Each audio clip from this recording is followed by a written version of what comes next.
Good evening, and welcome to this special edition of Green Ilminster Talks, in the form this week of a panel session with some esteemed local farmers. My name is Chris Bestley, and I'm a director of Green Ilminster, and my co-host here is Ben Thorne, whom some of you will have seen before. Ben is a consultant with FWAG.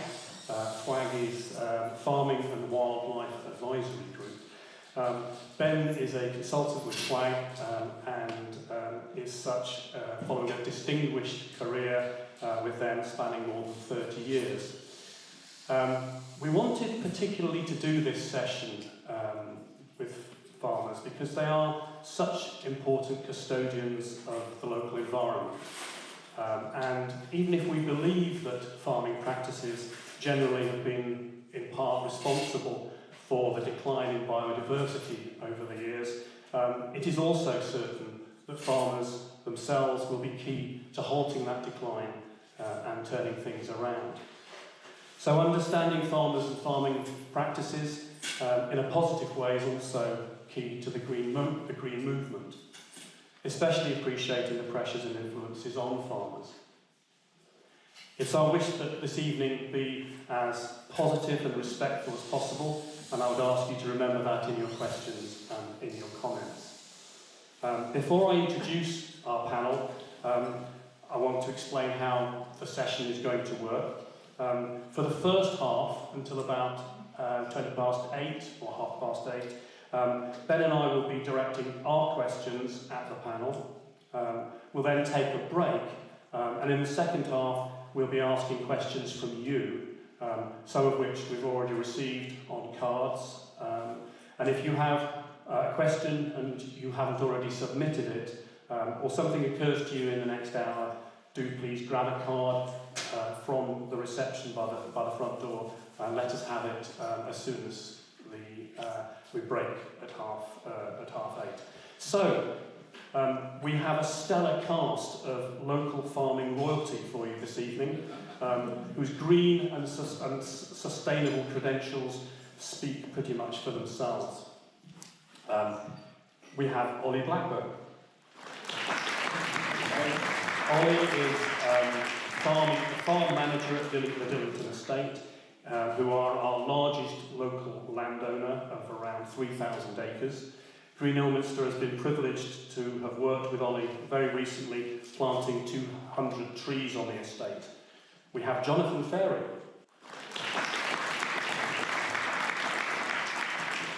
Jonathan Carey farms 34 acres near Buckland St Mary, and Jonathan says that he has used grants and subsidies to restore orchards, dig ponds, plant trees, lay hedges, host educational access, and health and well-being visits. We also have Henry and Harry Lang from Rivel. Having a look at their farm's Facebook page, it says that for the past 25 years, Henry and Richard Lang, Harry's father, have managed their 1,000-acre farm with wildlife in mind. Traditionally managed hedges, ponds, orchards, wildflower meadows, seeds for wild birds, flowers for pollinators. Come and find out more about wild-friendly farming, it says. It's an invitation for you all.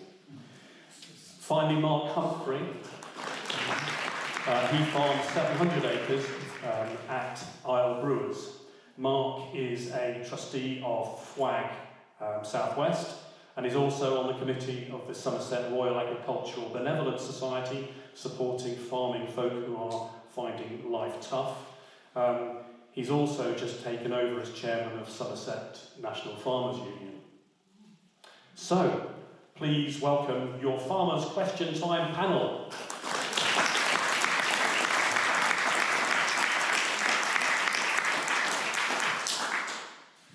Okay, good evening everyone. So we're going to share the questions between myself and Chris. And I don't know whether you'll get an opportunity to each answer every question, but we'll see how you go. If your answers aren't good enough, we'll just pass on to the next person. So first question comes from me, and it is fairly kind of quite specific, but what do you think are the biggest issues that are facing, environmental issues that are facing farming in Somerset today? So the biggest environmental issues facing farming in Somerset today. Who wants to start? Do you want me to start? Yeah, go on. Probably the biggest issue, we're probably all aware of what it's going to be, and that's climate, particularly for us in this area. It's flooding, and the unpredictability of it, the unpredictability of rainfall, which is influencing how we as farmers farm our land. We can adapt in time, I'm sure. Flooding brings with it the risk of soil runoff.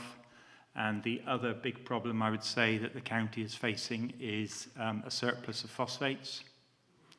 That's something we have to address. Anything to add, say, Ollie? I'd probably say the same, really, especially for Ilminster. We recently experienced another flooding incident. The weather is just getting harder and harder to mitigate against in terms of farming. And like Mark says, we're all working hard to try and figure the best ways out of doing it, but these weather events are happening more frequently, and when they come, they're more extreme. So, it's really a race against time to see if we can adapt ourselves to make a big difference with that. And phosphates and ammonia. I was lucky enough just to visit Holland a few weeks ago with the AHDB that we are a strategic farm for, and that visit was all about phosphate reduction and ammonia reduction, which was a really interesting trip and gives real inspiration, I think, to UK agriculture in how we can adapt to sort of work against these things and reduce our impact on the environment. No, I echo the same thoughts, really. But on the phosphate issue, we're never really probably going to solve it until we stop reducing imports, because we're importing phosphate and we're not exporting as much. So the phosphate load, whatever you do, the phosphate load in the UK is gradually building. With phosphates, part of the problem is the west of the UK is a predominantly livestock area. That's where the phosphates is produced. The east coast is an arable area. That's where they need the phosphates, but it's the cost of getting it from the west to the east, which is why the east imports. As it's just been said, we don't actually need to import any phosphate in this country. We can be totally self-sufficient. We've just got to get it to the right areas of the country. I would just like to add that it's really important that as many farmers as possible become aware of these issues, and education is a really important factor here, because we've got sort of two generations of farmers who have been doing things the way they think they should be done, and we've got all sorts of problems and issues that need to be addressed, and we're lucky here we've got farmers who are aware of these problems. There are plenty of farmers who are blissfully still unaware of so many of these issues, so there's an education issue here too. That's quite hard work, getting the gospel out there to everybody and to other landowners too, not just farmers, who do have a part to play. Thank you. Thanks, everybody. Okay, so farming has always been influenced by government and EU policies. Do you think current government policy is providing a good lead for farmers, and are you clear on what is being asked of you? I've been quite quiet. I think it's a difficult time. Government policy is changing. There's very little clarity on what the future is of these subsidies. At the moment, there's the Sustainable Farming Incentive, there's Countryside Stewardship. It was announced last week the Sustainable Farming Incentive was sort of temporarily pulled. I hope that's not a sign for the future, because a lot of good work has been done on all the farms across this panel here. And with Ben helping across Somerset, there's been an awful lot of good work done, and farmers wouldn't be able to do that good work for the environment unless they had that government support. So it's not clear whether we need to produce food, grow butterflies and all those sorts of things. It's a really difficult balance that we're trying to, and layering in that with volatility on our wheat price and beef and milk price, it's making life pretty difficult, really.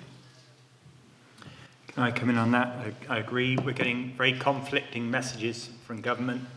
Only 2 months ago, I was in London with Minister of Agriculture, and he was talking about environmental schemes, and that was the way for us to go, for farmers to get the extra funding to support the market price they're getting for goods. And then literally at 5 o'clock on, was it Tuesday, a week ago, the whole scheme got pulled without notice. There were farmers, there's 5,000 farmers sitting in the pipeline ready to submit an application or an application forming, and they were shut dead.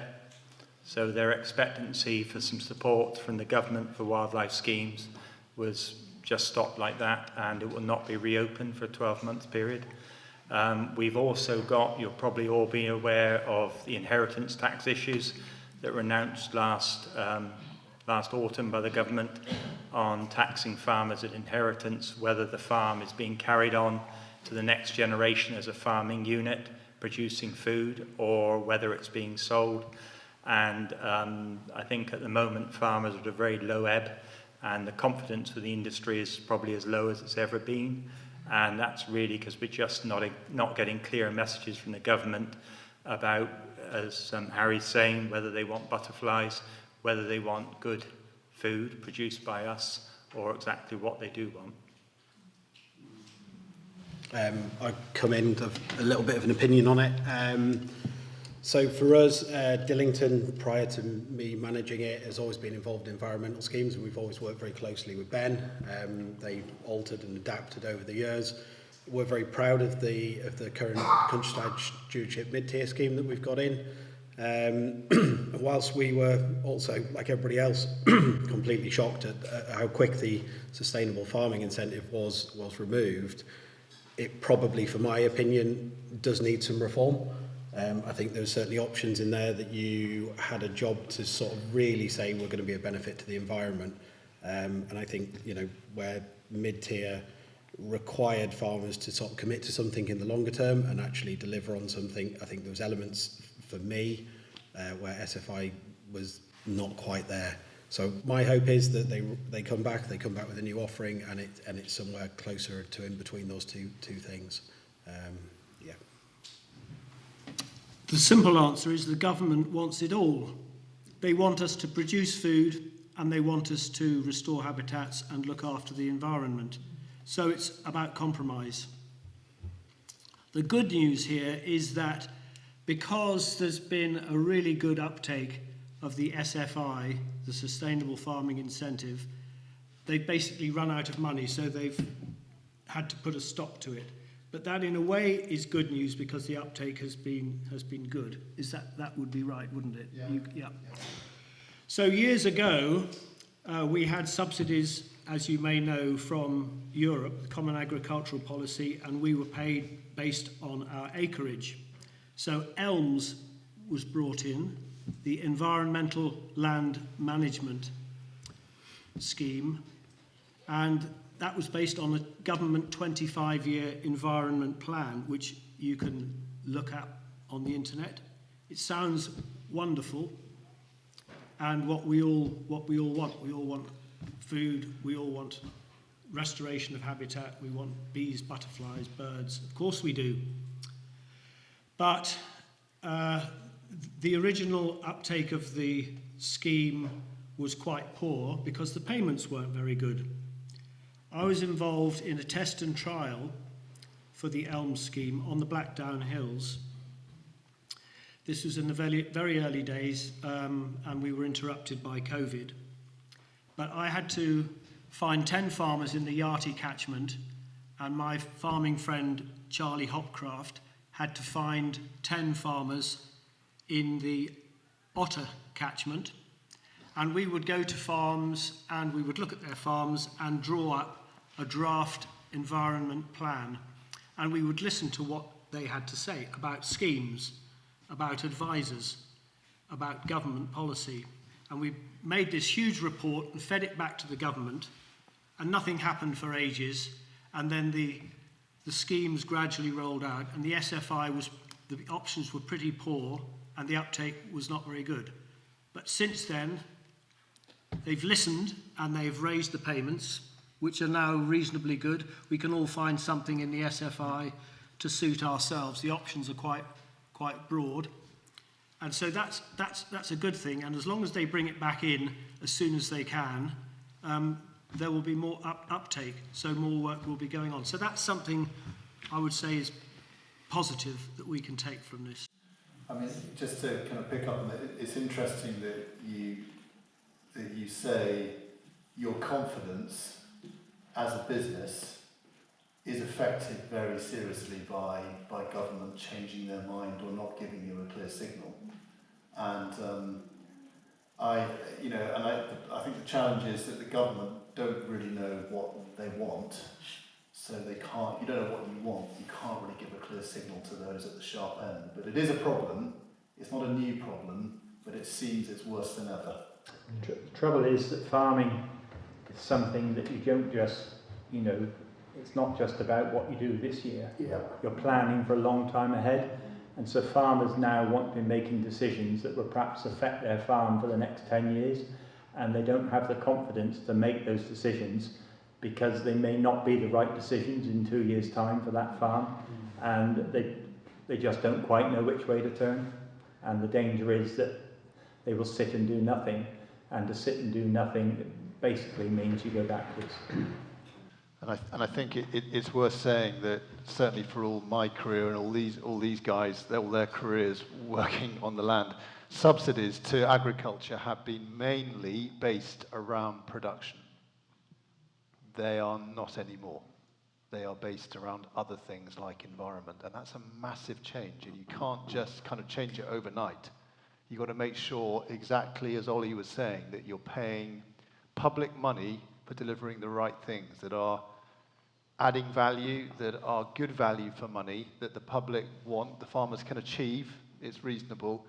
And that's a revolution, and I don't think we necessarily realise that. So these guys are trying to wrestle with that. Hang on, what do you want us to do for you? All we've ever known is subsidies of one form or another that are linked to the crop or the livestock or the output. Suddenly, they're not. And that's a massive change. Potentially, it's really good, but the transition is a bit rocky. I think just to sort of jump in on that again, if I can, it's the time periods that it takes to develop these things. So for me, I've probably worked since, last August, September on trying to put together an SFI application. And some of what we were aiming to do with that SFI application was to really transform the way we're cropping the land. So, but that takes time, it takes confidence, it takes knowing that you're going to have that funding to make those fundamental changes, things like low input cereals, significant reduction in pesticides and fertiliser, but there is a significant yield implication for that. And I think the one thing we all have to get across is that if we want to be really, really sustainable and really good for the environment, that all the farm businesses, we need to be profitable as well. There's families to support, there's people to employ. We've got to be able to earn enough money to adapt to new technologies and new things out there to help us do it. And, if we look at the phosphates thing, there will be technology that comes that helps us extract that from manures and that we can export that across to the east. But that'll all cost money. And if the support isn't there to do those sort of things, unfortunately, farm businesses work on such a low profit margin that we're going to really struggle to move forward with all of that. Okay, so... And I think the other thing with the new SFI is it's a 3-year agreement. Historically, agreements used to be 5 or 10 years. So if you were making fundamental changes to your farming business, you're able to plan that over the course of 10 years. So in Ollie's case, you might want to sell a tractor, but if it's only for 3 years and you go and sell a tractor and you suddenly have to go and buy a new one in 3 years' time because you had to crop the whole farm, to go and find 125 grand for a new tractor is quite a big thing to find in general farming cash flow. So I think that's something that I think hopefully will change. I think they are changing elements of the scheme, supposedly, to bring in that longer time period, because to make real benefit to farming businesses and also to the environment, which is the key principle behind these schemes, it needs to be over a longer period to really sort of make any difference. Okay, great, thank you. Can I just pick up on some of the things that you're saying? I want to maybe just, Henry, if you could answer this question first. Do you think that food production and caring for the environment are mutually exclusive, so they can't be done side by side? No, you can definitely do side by side. There's always a corner, there's always a place, even on the most intensive farms. There's always somewhere that you can do something. It's doing the right thing in the right place. If you've got really lovely grade 1 land, well, to put it into a wildflower meadow for the next 100 years is probably not a very good idea, especially as Russia controls a quarter of the world export of wheat. You're sort of boxing yourself into a corner. But if you've got steep hillsides, heavy ground, difficult soils, well, then there'll be room for panels and wildlife and lots of other things. So I think we can probably take out, I'm talking about lowland arable ground now, because that's what I really know about. You could probably take out 5 or 10% of the poorest soils and poorest land, poorest grade land, and probably only see a 2 or 3% reduction in national yields. That sort of figure, I should imagine. So there is plenty of room, especially around the edges, to do things. So it's all about the right thing in the right place. Right thing really. in the right place. Yeah. Yeah. But conversely, if you've got a lovely meadow, people are really sort of fixated on planting trees. They can do quite a lot of environmental damage if they're put in the wrong place. If you have skylarks and lapwings, they don't like trees. Yeah. So you have to be careful and think about what you do and where you do it. Okay. Any other thoughts on that from the rest of you guys? I was going to say, we produce milk. We produce 3 million litres of milk a year for Cheesemaker White Farms, and every litre of that is signed up to a sustainability pledge with them. So we are committed. We have various pillars that we have to fulfil, and we're committed to various efficiency measures, which actually reduces our carbon footprint by being more efficient, but we're also committed to a lot of environmental measures, margins, as Henry was saying, on field edges. We've got wildflower pastures in some of our smaller fields. We're very careful on the amount of nitrogen we use. We're in the process of putting in 40 hectares of multi-species lays, so they'll be a lot more deep-rooted than the traditional lays that we've had in the past. So we'll be getting down into the minerals that are deeper down into the soils. We're using a lot more clovers in our pastures, and that creates their own nitrogen, so reduces our inputs. And we even sign up to things like, I think they're called animal enhancement or whatever, which basically means that the cows have toys in the sheds, or they have brushes in the sheds to brush up against. So, in their free time, they've got something to do. Space. I can highly recommend space hoppers. Space hoppers. Yeah. Well, Amazon space hoppers. we have tried that with young calves. They actually burst it. Oh, did they? Yeah, no, I always loved them. Much the same. I agree. We're predominantly dairy farmers. We're producing around 4 million litres of milk that all ends up in Tesco's. For me, there's always something that can be done. Most of you are local. Most of you have seen some of the things that are going on. We opted to put 15-metre herbal grass lays around all of our arable fields. They have basically given us a lovely buffer to Ilminster, to the walk courses, to hedgerows, to everything else. But where we've really integrated that, for my opinion, with food production, is that they are very low input. They flower for a long period of time, and then we can harvest them as a really low input silage for our dry cows and young stock, and that gives us a really sort of low input sustainable option for feed. And they've also been great in reducing our sort of inputs, artificial especially. The bigger part to that is that they've actually complemented and seen our wheat yields increase by 2 tonne a hectare. Not this year, granted, because we had a particularly bad autumn. But what we have seen is by not farming the headlands right to the edge and using those grass margins as a way to turn the machinery and removing those sort of overworked parts of the field where they're compacted and heavily trafficked, that we've actually seen that increase in yield. So actually by taking a percentage of the farm out of sort of traditional farming, we've actually increased our output, or we've not lost any output for that land alteration, which has been a real win for us. Great. Good.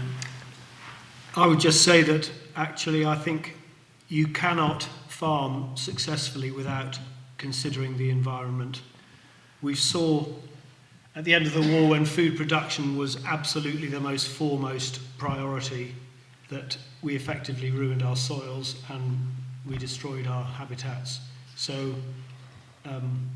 we're coming back to realise that a lot of the old ways have huge value, And with a growing advance in technology, the future, in theory, should be bright.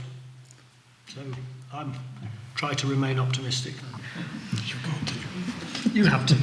You have to be a farmer. You have to. Yep. Exactly. And a gambler.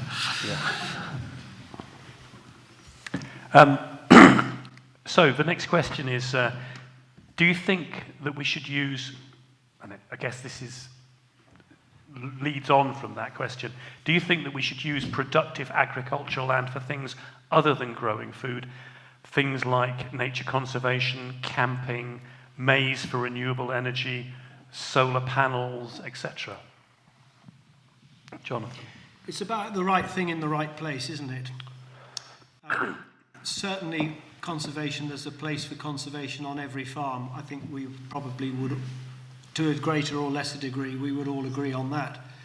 But take maize, for instance, you've got to grow maize in the right place. You know, I've seen permanent pasture ploughed up near me, 30 acres a couple of years ago, and put into maize, and, you know, you see the soil running down the road in October. So, solar panels, no, I don't think solar panel farms should be on potentially productive farmland. There are plenty of other places for them to go on. About the right thing in the right place. I think the competition for land has probably never been greater, particularly with this drive for more housing, and you've obviously a drive for renewable energy, nature, food, everything. There's so many different conflicting land uses that it's going to be inevitably difficult, and they are going to bang heads with each other. But farming and nature are two things which can work together quite nicely. But whether those other potential land uses can work well, it remains to be seen. But there is a land use framework which is coming forward. It's all a little bit vague at the moment. We don't know an awful lot about it. But and there's also local nature recovery strategies which are identifying areas for nature. Again, we don't know to what degree these strategies will actually, whether they're going to be a carrot or a stick. So there's a little bit more to sort of flesh on the bone on that one, really. If I can just carry on that land use framework, it's actually out for consultation at the moment for people within the rural industry, people who live in the countryside, to report back on. What the government is actually looking at is 80% of farmland basically to stay as farmland, to be farmed much as it is now, and they're looking at grade 1 and grade 2 soils in that context.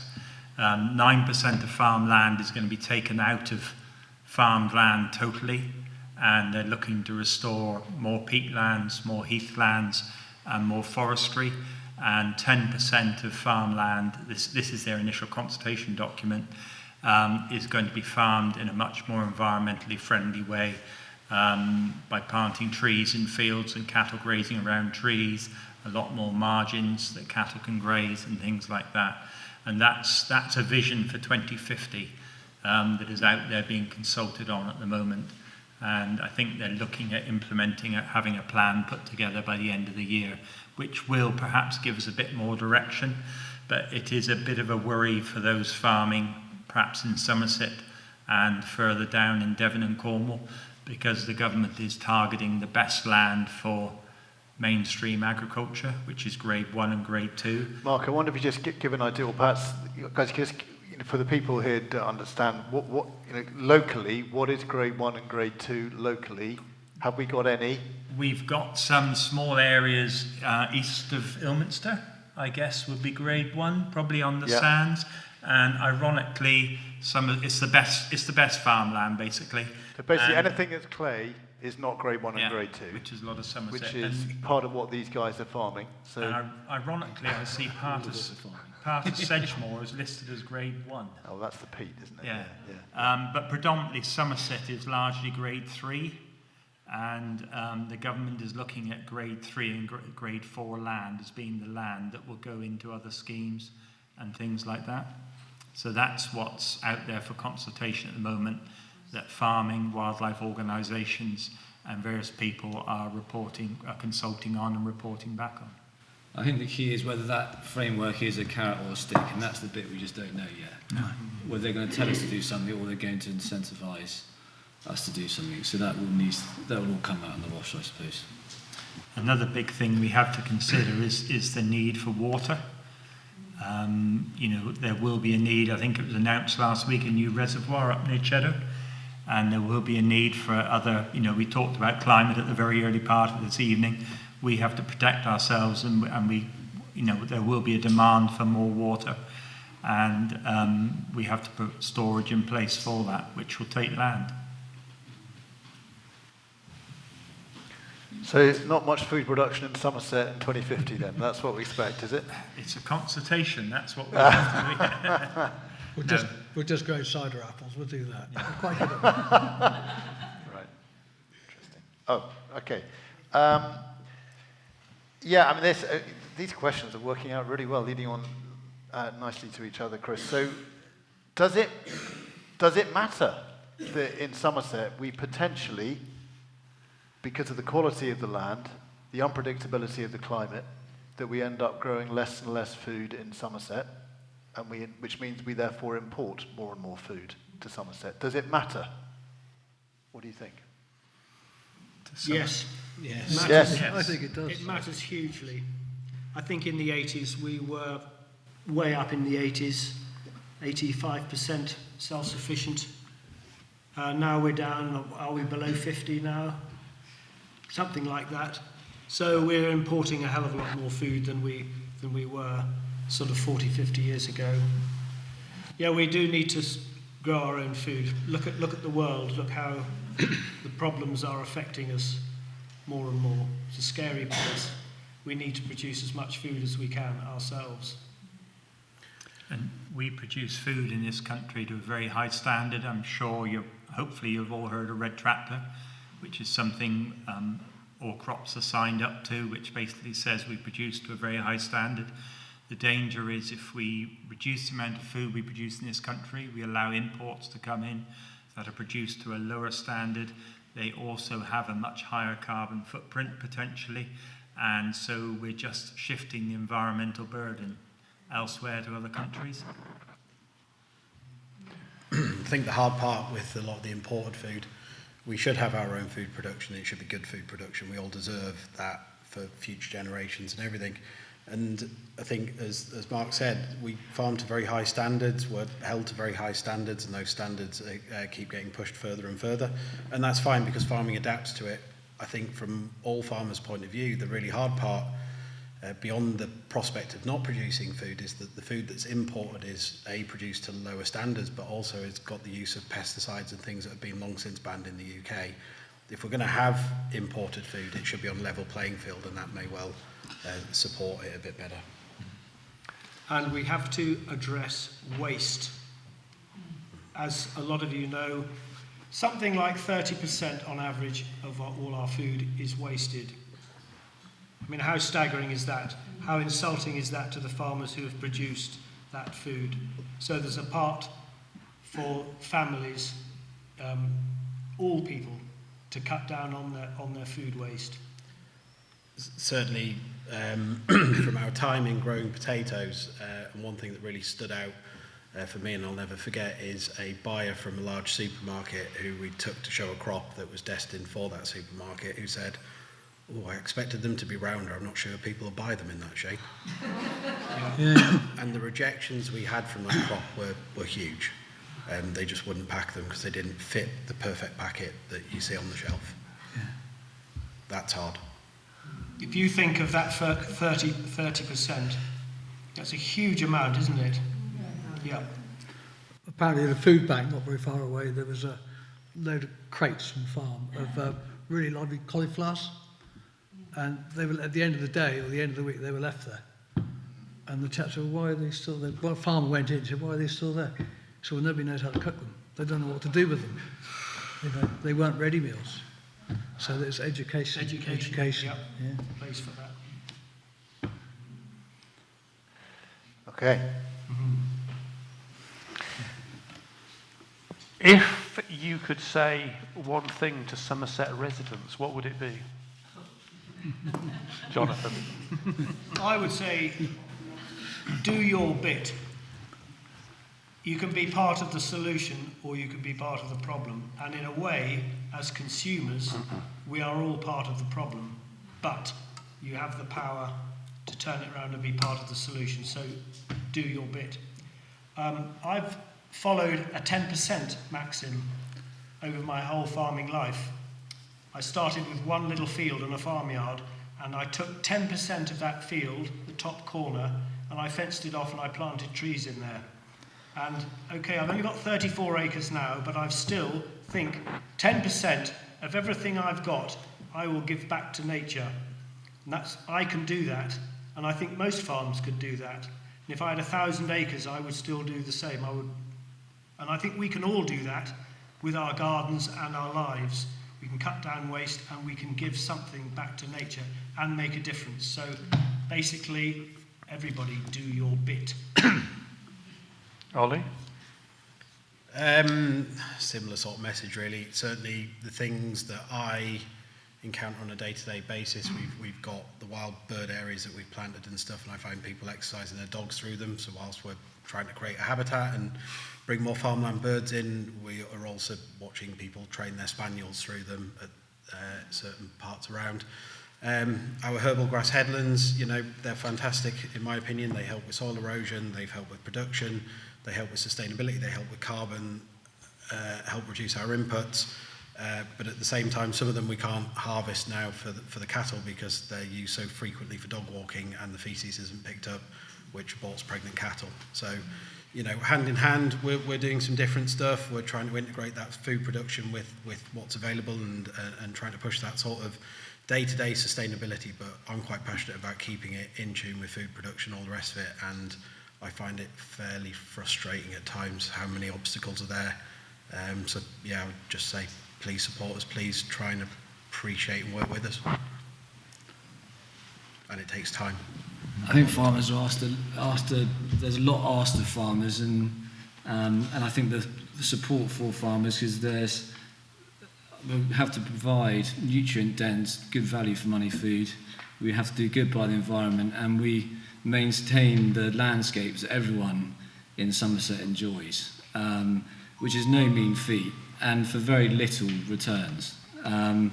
So I think it's just getting behind, doing your bit where you can, really.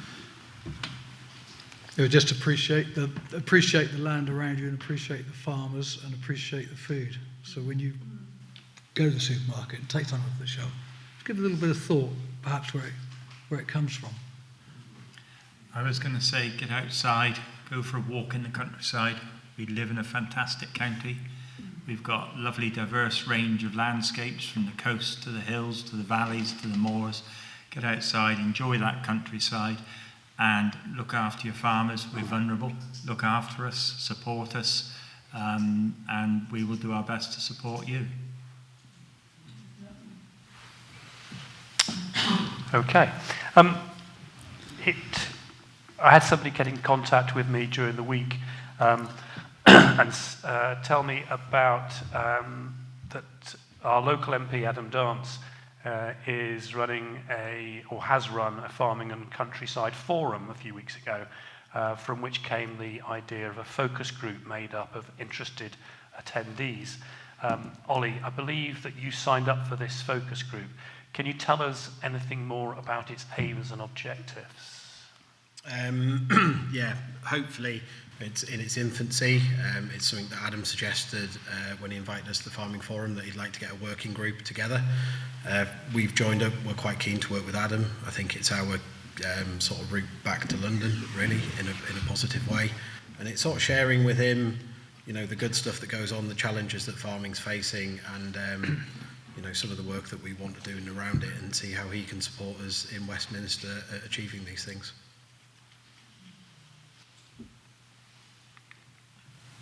Okay, thank you.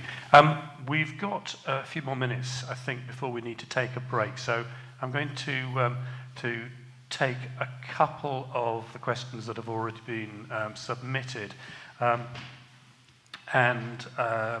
probably the easier ones. This one's headed insect decline. Please cheer us up by saying what you are doing on your farm to help bees and other pollinators? Right, well, I've got bees, I've got 2 beehives, and I've got wild bees in an old ash pollard that have been there for decades, keep themselves going, come out on a nice hot sunny day, lovely to see them. They're way up there, high up in the ash pollard, so they don't bother anybody. Very important, all pollinators of course are really important. I've got probably 160 odd now, apple trees, all sorts, cookers, eaters, cider apples, all need pollinating. Ponds are incredibly important. We lost a lot of our ponds. Mains water came through. What happened to the farm ponds? They became tips and gradually got filled in. They were obsolete. Ponds are incredibly important for wildlife, so I've restored an old farm pond and dug 4, 5, 6 new ones. I had some help from FWAG. God bless FWAG. The Great Crested Newt Pond scheme subsidised a couple of my ponds a few years ago, so we'll be having thousands of dragonflies all feeding on the mosquitoes in a few weeks' time. And it's lovely to see the swallows coming in and dipping in the ponds to drink. Yeah, that'll do for me. Ollie? Having just said one of my wishes would be that people wouldn't exercise their dogs through our sort of winter bird food margins. When we devised our latest sort of countryside stewardship scheme with Ben, Ben sort of said, I wonder whether you're sort of overdoing this, but the reasons we chose the areas we chose were based around sort of low soil organic matters, prone to erosion, soils that were tired, fields that were tired, fields that weren't really productive that we want to give a rest to and try and improve. And I think one of your comments at the time, Ben, was, Dillington's not particularly renowned for its farmland bird population, I think was a fair comment. What we've seen is a lot more birds coming back in on the back of these areas, but what's been the really lovely part, and I remember the first time Ben visited after we put the scheme into action, is that if you stand in those AB9 areas, which are made up of 12 to 15 different species of flowering plants and seed-setting plants, is the noise in there is incredible in the summer. So having just said please stay out of them, if you can sneak into one, you don't get caught, go in the summer and just listen to the noise from the bees and everything else that's in there. And we've just seen such a huge increase in pollinators, insects, dragonflies. We've taken some pretty good stuff. I keep trying to capture it on my phone and on the camera, but you can't. Unless you stood in it, you just can't appreciate it. And it's been a joy for me sort of taking my children up there to sort of stand in it and show what can be done alongside sort of more conventional farming. Right, well, we've done a similar sort of thing. We've got 30 miles, Harry? 40 kilometres. 40 kilometres, whatever that is in miles, of 6 metre margins around every arable field. And that seed was taken from locally sourced seed from local wildlife sites, RSPB reserve and what have you. And that's about 20 years ago now. And they are full of biodiversity. 40, 50 odd species of plants, orchids, bees. We have Joe will know, we have a few shrill carders, which is a very rare bee. I saw glowworm last year. And Harry saw a glowworm last year. I saw one years ago when I was a boy, and I was talking to somebody who used to live in Carey, Rivel. He's in his mid-80s. And he said, oh yeah, there used to be some down that track, about 400 yards from that gateway. And that's where Harry found them. Wow. Yeah. And it was very late. It was I think it was in November, wasn't it? Yeah, they wouldn't believe us. I'm an awful photographer, so the photo is just literally a green dot. So you have to take my word for it. And we've done loads of ponds, and we've got in on the newt pond as well, great crested newts, and we've also got some quite rare arable plants as well. And we look after those because in fact they're one of the most threatened. Flora species. Flora is rare arable plants. They are in serious trouble. Can I also just say, add in before Mark comes in, Henry, because you're just far too modest really to to talk about these things, but there's a butterfly called brown hair streak butterfly that some of you will know, which specialises on blackthorn, and Henry and the farm there, they've just seen the numbers of this particular butterfly really explode. It's not, it's a butterfly that's in steep. Butterflies are very dependent on the weather, which is another issue. But in terms of what farmers can do, they've done a huge amount. So it's, a lot of credit needs to be given to the efforts there, because it's not easy alongside commercial farming sometimes. Well, we've got the River Isle, like Ollie does, runs through the middle of the farm. And many years ago, we set up corridors against that river to protect that river for wildlife and for insect life that's also using the water. And these corridors then stretch right out across the whole farm. Some of them now are in wildflower corridors and are going into wildflower corridors this year under the SFI scheme that we luckily got into before they shut the door 2 weeks ago. We've also got cider apple orchards, so there's plenty of apple blossom. And in the village, I think there are 14 beehives in the village, so there's plenty of insect life about, and we have stopped using any pesticides on crops. If you have a question that you'd like to add to the ones that we already have, the 10 minutes will give Ben and I a chance to go through the questions we've already got and to receive any that you would like to add to that.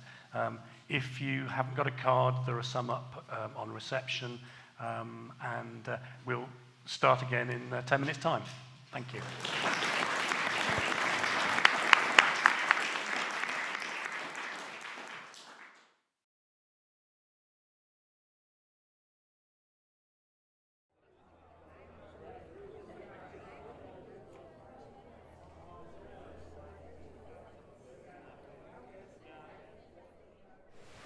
I don't know the figure, but we're down to about 7,600 nationally, falling every year at the moment. But there are some new entrants, which is good, which we've seen in the last couple of years. The thing is, there are farmers out there who have the passion to milk cows or to farm, and even if they're first-time farmers, they will find a way of doing it. Some of them start with just a few acres at the back of a garage or something like that. I did some interviews at Cannington College on one of their courses. I've gone off your question, I'm afraid, Ben. I did some interviews at Cannington College for one of their courses, mock interviews. There were 5 of us doing them for about 25 students, I think. And of the 5 students I interviewed, 3 of them were first-time farmers, and they all had little enterprises of their own. One of them was hens, and he was producing laying eggs and going around and selling them. One of them was a garden plot, some or other, an allotment, and he was growing vegetables. And the other one had a small bit of land, and he bought some Charolais sheep, pedigree Charolais sheep, and he was breeding them. And they had so much passion, and they're the ones, they will find a way of getting into agriculture. And I know that there are some new dairy farmers in Somerset now, starting in a small way, but they want to do it. They aren't going to make much out of it for a few years, but they've got a passion to do it. But so perhaps numbers will stabilise. I suspect not. We have a lot of pressures on us at the moment as dairy farmers. Various red tape that we have to adhere to, and probably the worst one we're all facing at the moment is from the Environment Agency. And Mark, I'm going to stop you. Good. Because I know once you start mentioning Environment Agency, it's going to be a long time. Sorry, Mark.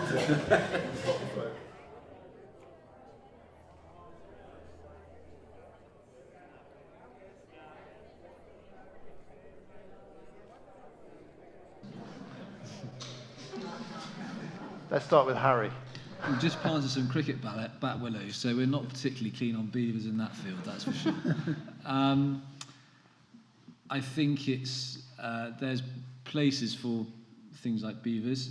Would we want them on our farm? I think there's certain areas that it'd be okay. It's just controlling them and keeping them in the right places. Yeah, tricky one. I think farmers' attitudes toward beavers are probably reasonably consistent. But yeah, I don't know. Difficult one. Sorry, I haven't really answered the question very well at all. Please you took it though. Mark? In the right place.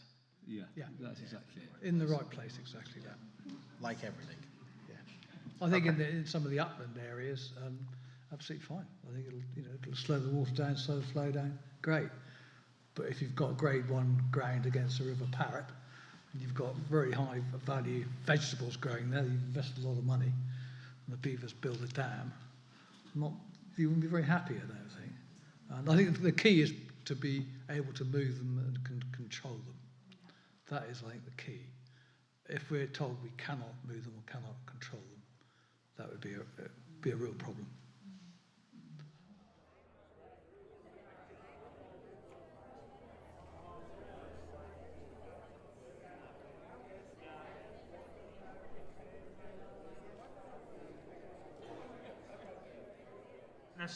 Let's just all remember, you said smell, didn't you? Let's just remember we live in the countryside first. I'm afraid there will be smells. We can't do anything about that. You don't get beautiful hedges and things like that without perhaps a bit of a downside, but the smell goes fairly quickly. We now, as dairy farmers, are expected to have 6 months storage for our slurry, so that in the winter we have periods when we don't need to spread. It's unfortunate if somebody out there thinks that we go out and spread just before heavy rain. That's obviously, I would hope, an isolated case. It isn't something Ollie and I would certainly adhere to. Slurry for us is a fertiliser. It's got a value. It's not a waste product. Perhaps 10, 15 years ago, we considered it as a waste product. Now it's a valuable fertiliser. We analyse our slurry, and then we know what we're actually putting on. We can hold 6 months of slurry storage, and we then spread that according to the crop needs in the spring and through the growing season. We've also altered the ways in which we spread slurry. We either do it, whenever we spread it, it goes straight down into the grass. We don't spread it, as you've probably seen in the past, with a splash plate, and it goes 20 foot up in the air and spreads sort of 30 foot wide. And, if you've got a bit of a wind, it then blows it across, and that's perhaps when you get your smell.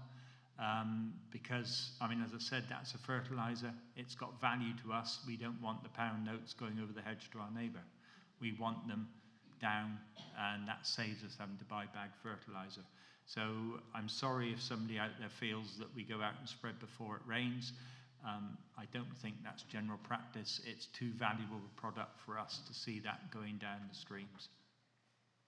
Great. Ollie, anything to add? Very similar. It's a massively undervalued product historically. Where we can be utilising it cuts massively back on our imported fertiliser and our artificial fertilisers. For us, we like Mark have got 6 months worth of storage.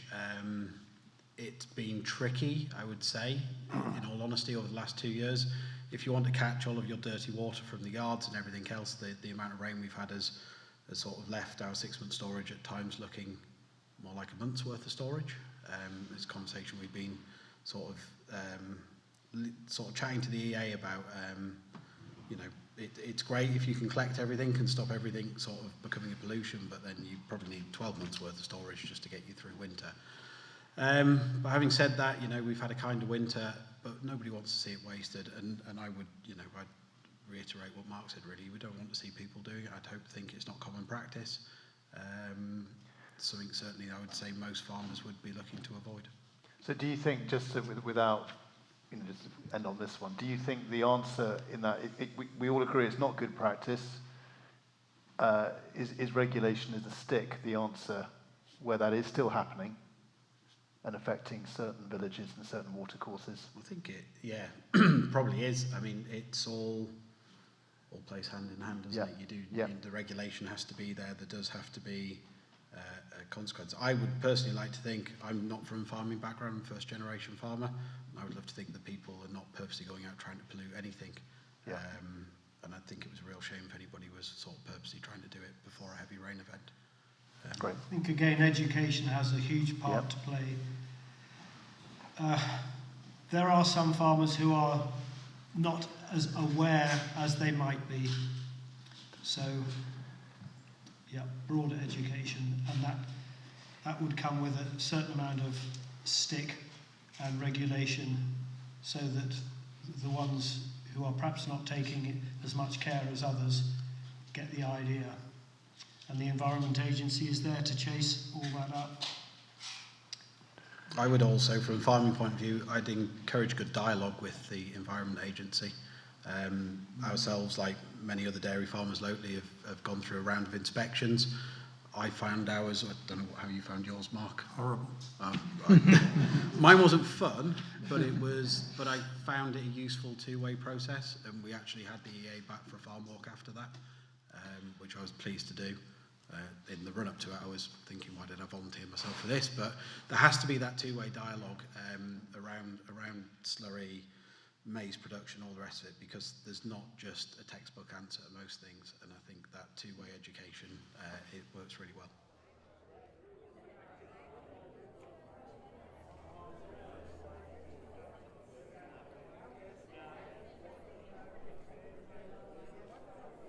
I think that is changing. I know farmers that have always said they're not going to do these stewardship schemes, and it's all led by pound signs really, and they've been forced down that route because of the loss of their direct payments, so BPS. And so I think that is changing. Some people are flat out no, but I think they are becoming fewer and fewer, I would say. There's also a generational thing as well, I think.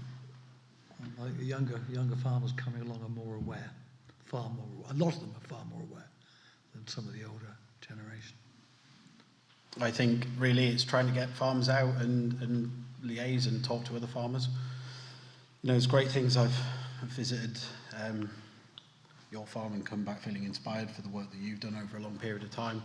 And I think certainly when we embarked on our last round of stewardship, we had a lot of people sort of approach us saying, you know, it's not good, you shouldn't be doing it, it's a waste of land, it's all these different things. But, you know, some of the people who gave us that early criticism have now been back to see us and said, actually, can you just tell me a little bit more about that, because I'm going to put a little bit in, or how did you make that work, because we want to make that work now. And I think it's that openness about what you're doing. Not everything's always going to be right, not everything's going to be perfect. Things take an awfully long time.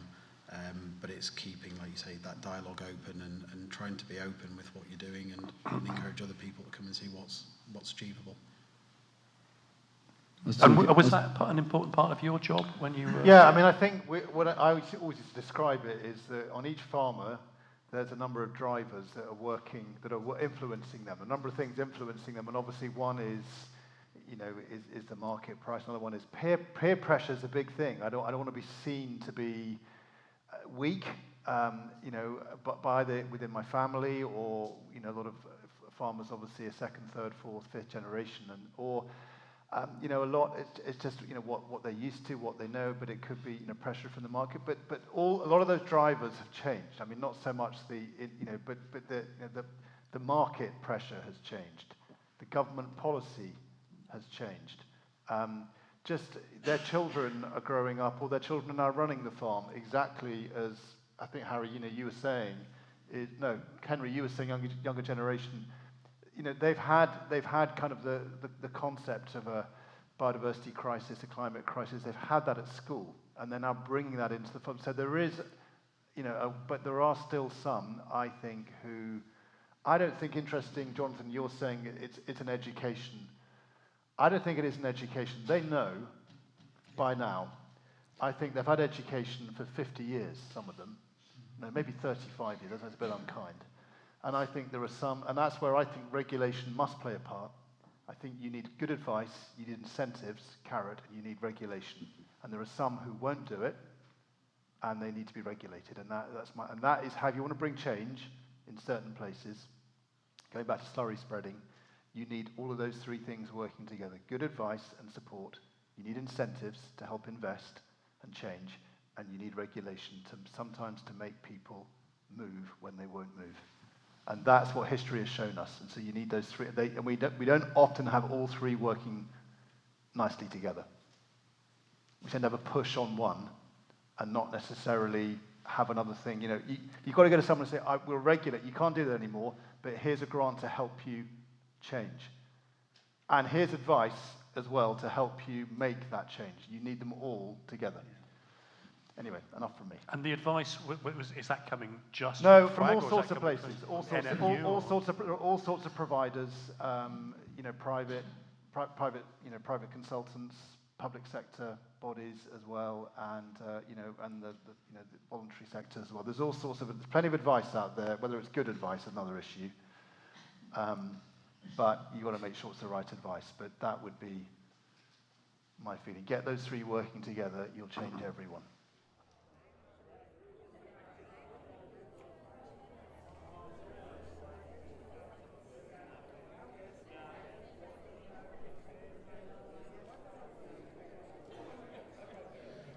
Certainly from our experience growing potatoes, you know, you guys as consumers are key.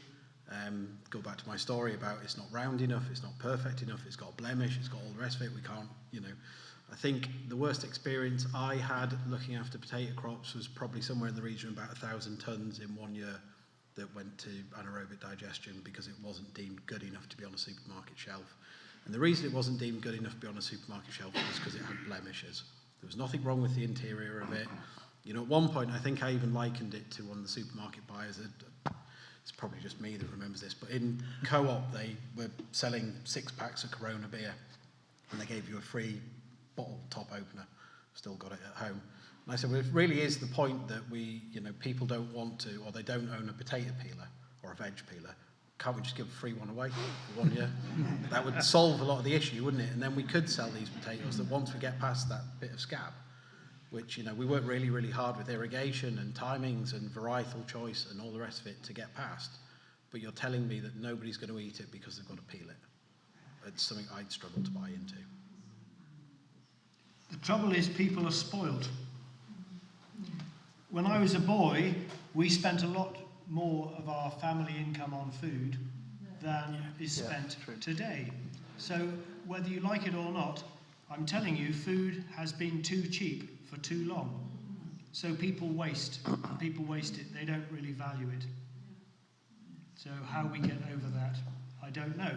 One idea I've had for years is either threaten to bring back rationing or bring it back. Now, most people think, how ridiculous. But let's look at when did we have rationing?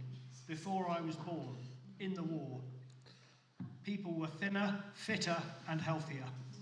True. Yeah. They had what they needed, nothing was wasted. So somehow I think we've got to try and get back to something approaching those sorts of days. Like it or not. Yeah. I tell you, there's no waste in our house. Yeah. Absolutely not. Do you think that the supermarkets need controlling?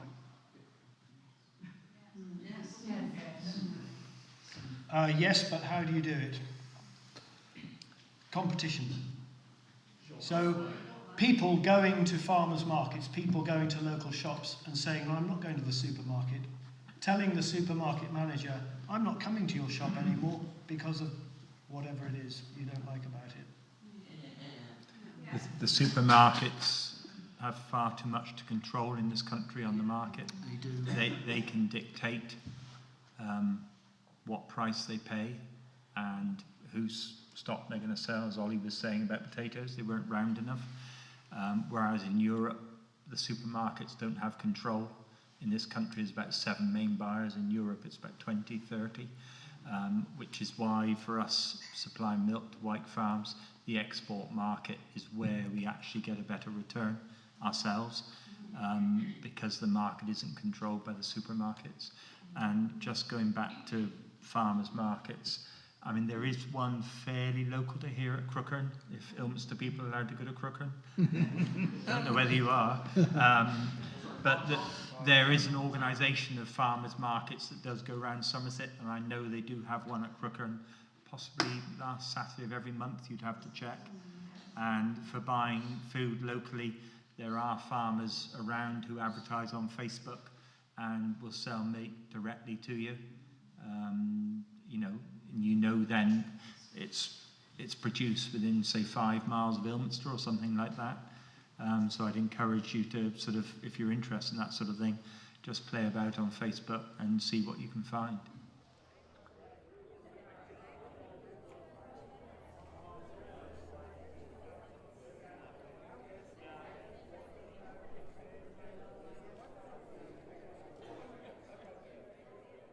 I was going to defend maize. As a dairy farmer, we're big users of maize. Maize doesn't have to be bad. How we grow maize can be reformed. We do not need to see deep ploughing. We don't need to see several passes of power harrows to make a tilth that is so fine you could grow veg crops in it. Maize is a really big seed. It is full of energy. It will get out of a knobbly seed bed. But there's this belief that if we haven't worked it to 8 inches into a fine powder, that maize will just not prosper. We implement wherever possible a subsoiler to alleviate compaction prior to the crop going in, because maize hates compaction. And then we'll use the shallowest and most minimal amount of tillage that we can to get that seed into some tilth and leave it alone. We'll be experimenting this year with some direct drilled maize, which we've done for the last couple of years. We've got a plan to be bi-cropping some maize with some field beans. It doesn't have to be bad, but I do accept that much maize is grown with far too much interference with the soil, in my opinion. But I might be in the minority for that. It also comes down to the right crop and the right place. Yeah, absolutely. You get maize growing on heavy soils, on floodplains. Yeah, that's not going to work, and it's going to cause a lot of problems, so you really damage the soils. But and varietal choice can make a huge difference as well. We've got a vast array of different maize maturities that we can opt for, and if you go for some of the quicker maturing ones, they can come to maturity in September, which does give you time to get off. One of the things I spent quite a lot of time talking to the EA about sort of last autumn was around the basis that I took them into a field that was after maize that had a new wheat crop in it. And the first comment I got back was, well, this is exactly the problem with maize. Here we are, we're stood in the field in late October with very, very little ground cover. What I explained to them that they didn't know, that the reason that the wheat crop went in so long is so late because of the way climate change has come. We're battling aphicides, we don't want to be using insecticides, so you delay that drilling window consistently to get into it. We used to always start drilling wheat around about the 20th of September. This year, we were advised not to be drilling until about the 20th of October. But then you're in a sort of self-fulfilling prophecy of wet weather and soil degradation and all these swamps you're doing. Then you don't get that plant established well, then you don't get that ground cover, then you don't hold the soil in place. So, it's not always maize that is the problem. Some of the other agronomic factors behind that are sometimes a big element of that as well. I was going to say, I'm going to reiterate what these two have said. Maize can be grown very responsibly. We now grow very early varieties. So in a normal climate year, we can harvest it early. We try and get every field of maize harvested in the autumn. We get a crop in behind it, so there's a crop there. And for the last few years, we've actually inter-row drilled in June into that maize crop. So when that maize is harvested, there's already a crop growing underneath. And last year, 50% of our maize, as Ollie was saying, we actually direct drilled. We actually took about a 15% yield loss for that. We're going to dabble about with some different techniques within direct drilling, but that saves inverting the soil. It keeps the carbon in the soil as well, which is much better for the environment. We certainly choose where we grow our maize, and we have margins around a lot of our field. So if there was a sudden rainfall event, we've got a margin there to stop water running off into ditches or onto a road or anything like that. So it can be grown responsibly. You just have to do it that way. I think there's a lot of good practice being done out there. You just don't see it. You only see the the examples of when it has gone wrong. So like Ollie and the Humphreys are doing it in absolutely the right way, but you only hear the times when it goes wrong and half the field ends up on the road. So I think there's probably a lot of good practice behind the scenes. I realise we probably haven't really answered the question. Well, I mean, I mean, maize, yeah, obviously maize is grown for a variety of reasons, but I think specifically the question was about maize for green energy. Well, that's is that justifiable? Well, we're all here growing our crops for ourselves and not for energy, because Indeed. we perhaps find that we get a better return growing it for milk, or our crops wheat or beef cattle or whatever like that. It is a difficult one. We need energy. This country needs energy. We have to be a lot more self-sufficient at energy. Digesters are one way of helping to bridge that gap, not the only way. I mean, do we like nuclear energy? They reckon that's the most efficient way of producing energy. But do we like the idea of nuclear? But we need cheap energy.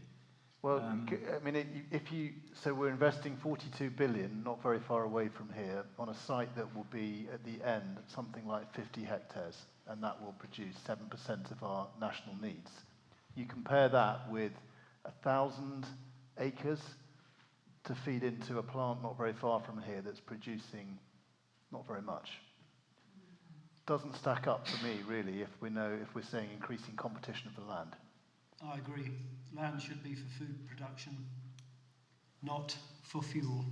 In this country, we haven't got enough land to spare to grow things for fuel. There are other things we can use. For instance, our hedges. There's a farmer just over the border in Dorset called Ross Dickinson, and he coppices hedges every year. Cuts them off at ground level and they grow again. So he's got a log business that's very successful. He has done a study over the years. He has monitored every hour of labour, every gallon of diesel that he's put into it, and he is quids in. Interesting. So, we've got our hedgerows. I lay hedges, but one day I'm hoping that a machine will come along and take off my high hedges and coppice them, and all that material will be used. Not flailed, where it goes into the ground.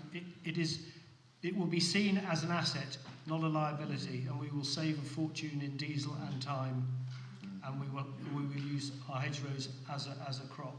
And one day I think that will happen. We certainly heated the farmhouse for quite a few years on coppiced hedges. Yeah. And coppice hedging is very good for a hedge as well. Yeah. Take it right down to the ground, thickens it up. Sorry?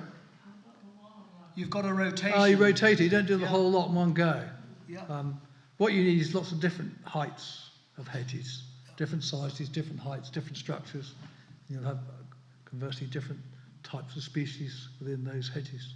If you've got miles and miles of hedgerows, like I have on my small farm, because my biggest field is 7 acres, I've got hedges that are probably 100 years old that haven't been touched for that long. I've got hedges that I laid this year, that I laid last year, that I laid the year before, maybe 100, 200 yards, maybe 300 yards, probably not a lot more, every year. You've got logs for your fires, you've got habitat, you've got a huge range of habitat for the wildlife. So it's a win-win-win. You're sequestering carbon at the same time.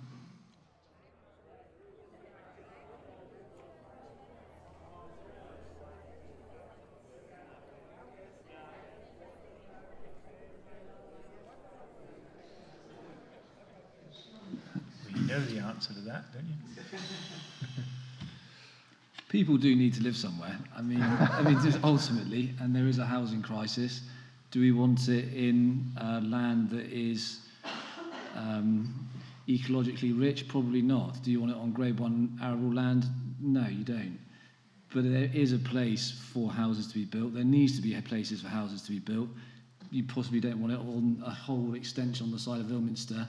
But there is land, there is pockets of land that is suitable for building houses, would be my view, which is probably a bit controversial. We don't have any building land potential, by the way.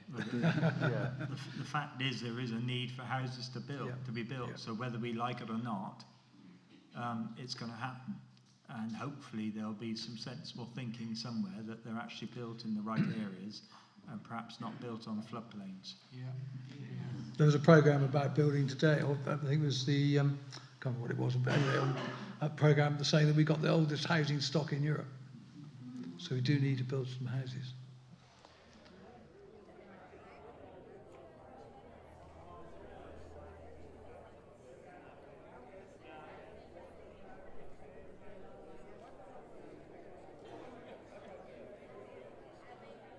Well, I've got some hazelnut that I've planted, but I don't want cattle in there. Okay, I can graze sheep around them. I don't believe too highly in almond milk and oat milk and all these milk substitutes. But obviously some people like them. I have one almond tree in a cider orchard, and it's grazed with sheep, so I can tick that box. We planted 400 trees last winter around hedges, not in a plantation at the end of a field. They all went around hedges 20 metres apart. I think there were some walnuts in amongst it. There were certainly some hazelnuts. I don't think there were any almonds. What we're trying to do is to put back you remember, some of us will remember elm trees across the county, and latterly ash trees. We've lost them all. So we're trying to put trees back in, because as the climate gets warmer, our cattle are going to need somewhere to shade. We also want trees for wildlife. I'm afraid I'm not going to harvest almonds to make milk from. That would be a bit of a contradiction of terms, and actually almond milk uses a lot more water than dairy milk. And so if water ever became a problem for us, that would be one that needs to go.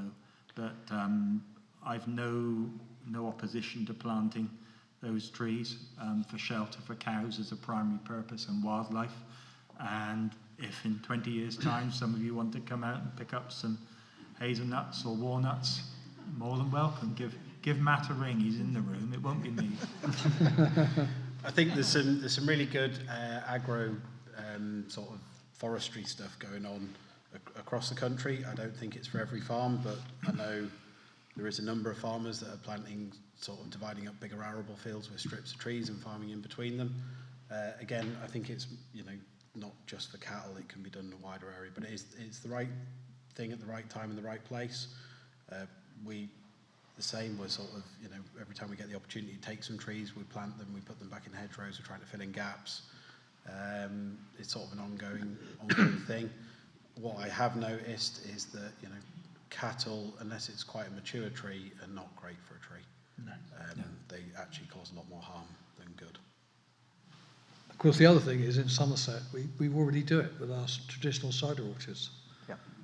They're all grazed, and we actually have a small flock of sheep, and they graze the cider orchards through the summer. And then when we come up to harvest time, they then go into our wildflower meadows, and they stay there through the winter. And at this time of year, then they come back into the orchards. So we have a little rotation with our wildflower meadows and our traditional cider orchards, and it works very well. And you get some cider. Sorry. And we saw on the news, I think it was the early part of this week, about the new national forest that's being planted, which will be North Somerset will be part of that, Wiltshire and Gloucester. So there is a move to plant a lot more trees across the country, and under the new landscape proposals that are coming, some of that will be tree planting. And there's huge pent-up investment into nature that we just haven't been able to access yet. So with this drive for net zero, whether that will still exist in the next 3 or 4 years, we don't know. But there is huge investment there waiting to be invested into the natural environment, whether that is for tree planting or wetland creation or wildflowers for biodiversity, carbon, water quality. There is that investment there, and it's effectively it's having the structures in place and the consistency of measuring to enable farmers and land managers to access these payments. And I can't remember, there was some stat I saw the other day in terms of the amount of money globally that needs to be invested into nature to cease the decline in biodiversity. And it was an enormous figure, and I can't remember what it was. That needs to be distributed somehow, and I think we will see more tree planting in the right place. We will see some more corners for biodiversity, and it's getting those structures in place at a national government level to enable farmers and land managers to access these payments, because that will be game changing. It will take nature recovery to a new level, is my view. Well, that sounds like a very positive note on which to end. Thank you very much indeed for that.